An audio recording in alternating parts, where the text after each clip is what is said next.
Halo guys, Assalamualaikum dan salam sejahtera. Kembali lagi bersama dengan saya di Tengkuruk Channel. Jadi untuk episod kita pada kali ini masih lagi membahas seputar sepak bola, khususnya pada perlawanan semalam Indonesia dan juga Arab Saudi.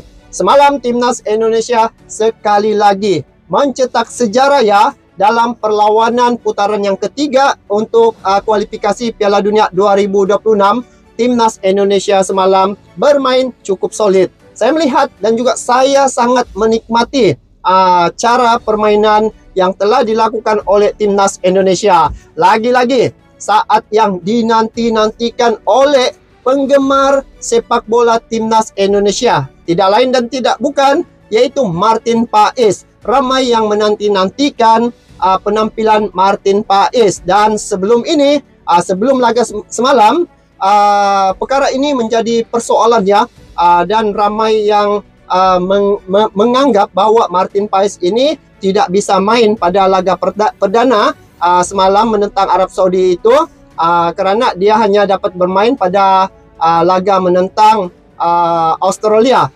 Tetapi kejutan, itulah yang saya katakan sebelum ini, Indonesia pasti akan membuat kejutan ya. Dan semalam ternyata Indonesia telah membuat kejutan guys, di mana Martin Paes telah tampil ya sebagai benteng pertahanan yang terakhir. Martin Paes berjaya menyelamatkan ya banyak percobaan-percobaan yang telah dilakukan oleh timnas Arab Saudi. Nah, jadi kita coba lihat balik ya penampilan timnas Indonesia dan kita coba buat sedikit analisa. Pada laga di awal laga ya, babak pertama, saya melihat dari segi penampilan timnas Indonesia, mereka bermain cukup tenang ya, tanpa ada tekanan, tanpa ada pelanggaran yang boleh menyebabkan mereka terkena kartu, dan juga pada babak pertama juga Indonesia telah mula-mula yang memulai mencetak jaringan. Jadi itulah yang membuatkan saya rasa, wow, sehebat ini sekarang timnas Indonesia. Yang timnas Indonesia hadapi ini, yaitu timnas Arab Saudi, yang selalu menjadi langganan ya Piala Dunia sebelum ini. Tetapi semalam telah terbukti ya bahwa timnas Indonesia saat ini sudah jauh lebih baik momentum mereka. Dan pembuktian itu telah mereka tampilkan semalam. Saya sangat rasa begitu suka ya melihat bagaimana cara kombinasi sesama pemain timnas Indonesia ini. Dari segi passing bola dengan jarak yang dekat ya, mereka dapat membawa bola itu dengan memasing bola dengan jarak yang sangat dekat. Dan inilah satu yang saya lihat ya, perubahan yang berlaku pada timnas Indonesia. Kalau sebelum ini dorang banyak long ball, tetapi semalam banyak menggunakan passing bola dalam jarak yang dekat. Nah, apabila saya melihat setelah timnas Indonesia baru 17 menit bermain, mereka telah membolosi gawang pertahanan timnas Arab Saudi. Itu satu luar jangka ya, bahwa timnas Indonesia itulah dari segi ketenangan sebenarnya sangat mempengaruhi ya, sangat mempengaruhi ketika bermain. Sekiranya timnas Indonesia bermain dengan baik seumpama semalam ya di babak yang pertama itu, untuk laga-laga yang akan mereka lalui selepas ini pasti besar kemungkinan mereka dapat result yang baik. Jadi bagi saya ya, dengan penampilan Martin Paes sebagai benteng pertahanan terakhir untuk timnas Indonesia semalam, sangat banyak membantu ya untuk timnas Indonesia. Paling menggerunkan apabila satu percubaan ya, ataupun satu penalti yang telah dilakukan oleh Arab Saudi. Disitulah yang membuatkan jantung ini berdegup kencang ya guys. Saya rasa begitu, wow, kenapa boleh jadi macam ni Martin Paes? Sebab apa? Tidak tahulah bagaimana teknik dan juga mungkin kebiasaan Martin Paes kan. Biasanya saya nampak ya, kiper-kiper ni dia akan tangkap bola dengan tangan terus gitu, terus peluk, rangkul.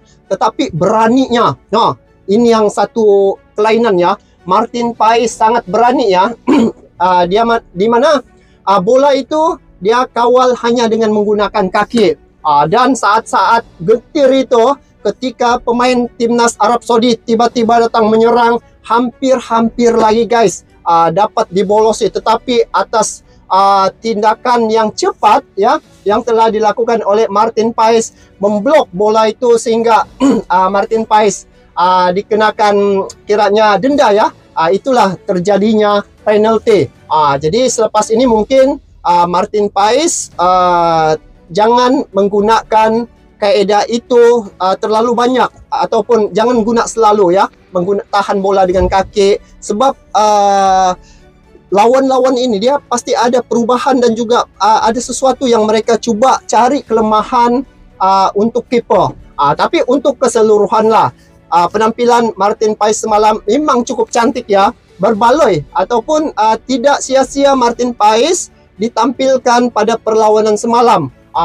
Sebab ada beberapa tembakan-tembakan tajam yang telah dilakukan, tetapi dapat diselamatkan oleh Martin Paes. Itu yang saya buat cukup respect terhadap Martin Paes. Sungguh pun ini adalah laga perdananya dalam timnas Indonesia, tetapi dia dapat memberikan sesuatu yang memberi kepuasan kepada fans. Bayangkan kalau terlepas guys, pasti Martin Paes ini akan dihujatkan.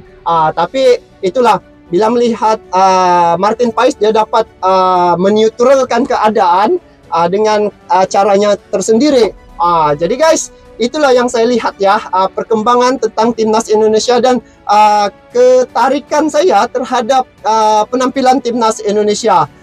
Akhirnya Indonesia berjaya membawa balik 1 poin ya dari tim yang dikatakan tim dari neraka. Sebab sebelum ini saya ada lihatlah tentang Indonesia ini masuk dalam tim neraka. Maksudnya dalam grup itu tim-tim yang ada itu semua tim-tim yang sulit untuk ditembusi ya.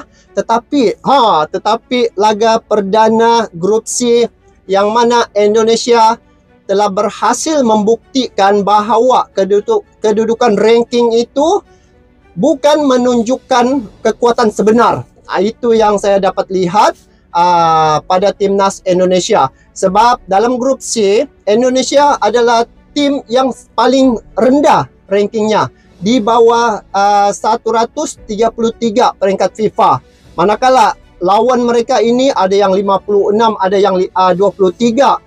Pokoknya tim yang akan dihadapi oleh timnas Indonesia ini adalah ranking yang atas daripada timnas Indonesia. Namun itulah yang dikatakan selalu ya, Pak Erick Thohir selalu katakan, dan juga Bung Harpa selalu katakan, Bung Ropan selalu katakan, bola sepak ini bulat, segalanya boleh berlaku. Jadi pada penampilan semalam itu memang cukup epic ya, dengan kombinasi lagi pemain striker ya, yaitu Wak Haji dan juga siapa ya yang satu orang nih yang terkena badannya nih, sehingga dapat dijaringkan gol.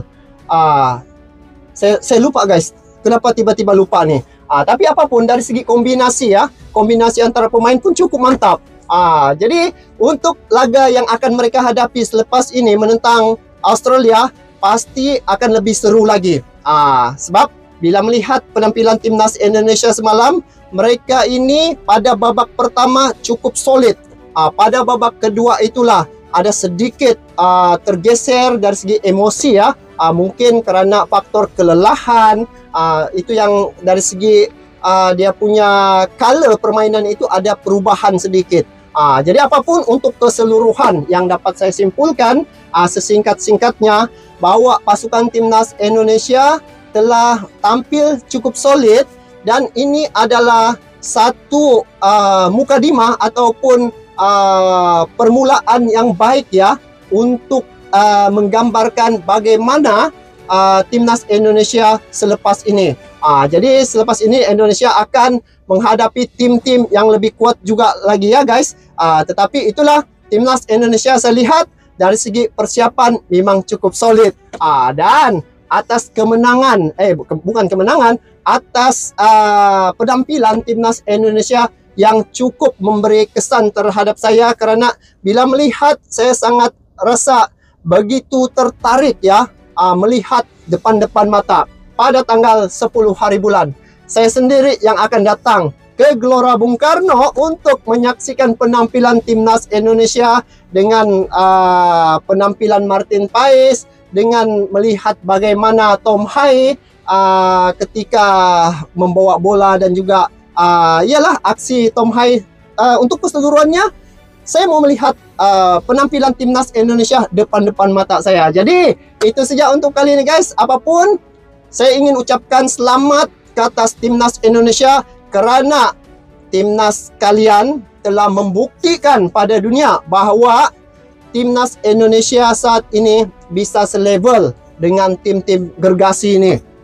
Jadi pada penampilan kedua nanti, yaitu di Gelora Bung Karno, sama-sama kita saksikan timnas Indonesia menentang Australia di Gelora Bung Karno. Semoga timnas Indonesia dapat melakukan yang terbaik, dan selaku timnas Indonesia ini berada di ASEAN, kita di ASEAN semua ibaratnya satu keluarga. Jadi kita dukunglah untuk timnas Indonesia ini, karena satu-satunya yang telah sukses ke putaran yang ketiga untuk kualifikasi Piala Dunia 2026 adalah timnas Indonesia, dan penampilan perdana mereka semalam itu satu permulaan yang baik untuk timnas Indonesia. Jadi guys, nanti komen di bawah siapa yang dapat datang di Gelora Bung Karno. Ayo sama-sama kita menyaksikan dan juga memberi dukungan terhadap timnas Indonesia. Saya dari Malaysia untuk Anda, dan sentiasa memberi dukungan terhadap timnas Indonesia saat ini yang mewakili ASEAN untuk ke putaran yang ketiga ataupun dalam kualifikasi Piala Dunia 2026.